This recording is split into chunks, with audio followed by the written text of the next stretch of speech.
Rejoice, we conquer, shouted the Greek soldier Philippides, who carried the news of Greek victory over the Persians.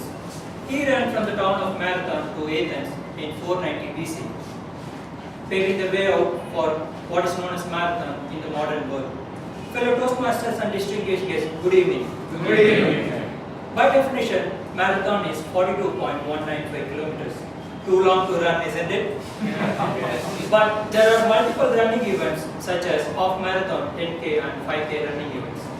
In 2009 April, I decided to run my first marathon, rather 10K run in my life. But just 1 week before the event, I realized that I haven't done any preparation at all. Without preparation, running a marathon is not a joke. So I reluctantly dropped out, only to be re-energized for this year's 20 kilometers team event. How did the experience go this time? Fabulous.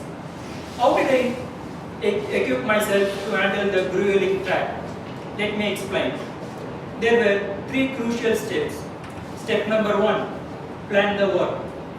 Having seen the pitfall of lack of preparation, I decided to do some homework before starting out. So initially I spent some time gathering information on running, training, nutrition and timing the race. I came up with a specific training plan for me with a pattern of running for a day and resting or walking the other day.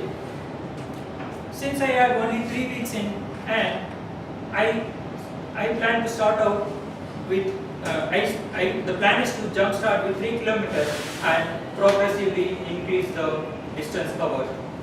Step number 2, work the plan.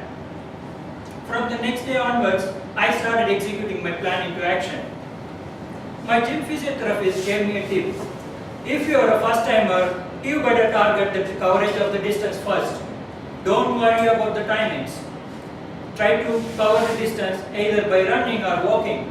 Once you cover the distance, you try to increase your performance and try to reduce the time. Following his advice, I set a target of 3 kilometers on the treadmill for the first day. With a mix of running and walking, I covered the target for the day in 26 minutes in a relaxed manner. My plan was working out slowly and steadily. Step number 3, which is very important than other 2 steps, rest and recuperate.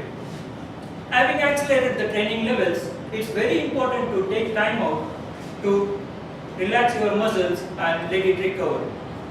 And the following day is a rest or walking day. I walked for 1 kilometer and did some weight training.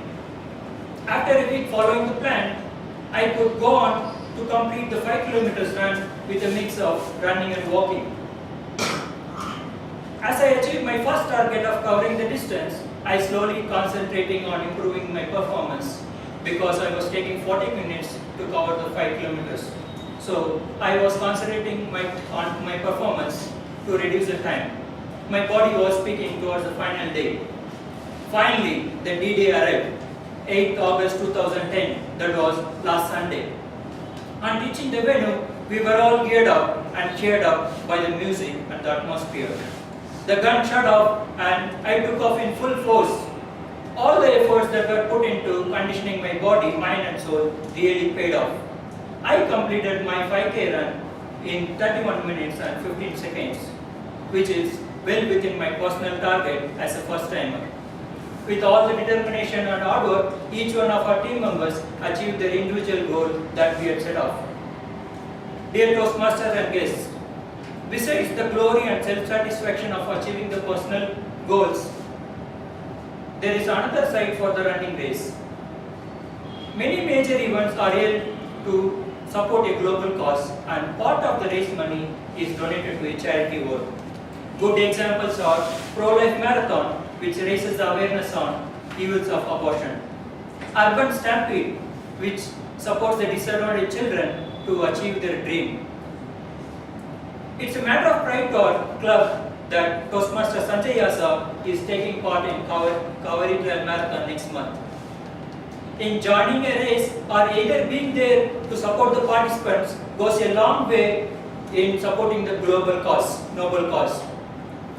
Fellow Toastmasters, let's promise to ourselves to run for a better self and support your noble cause.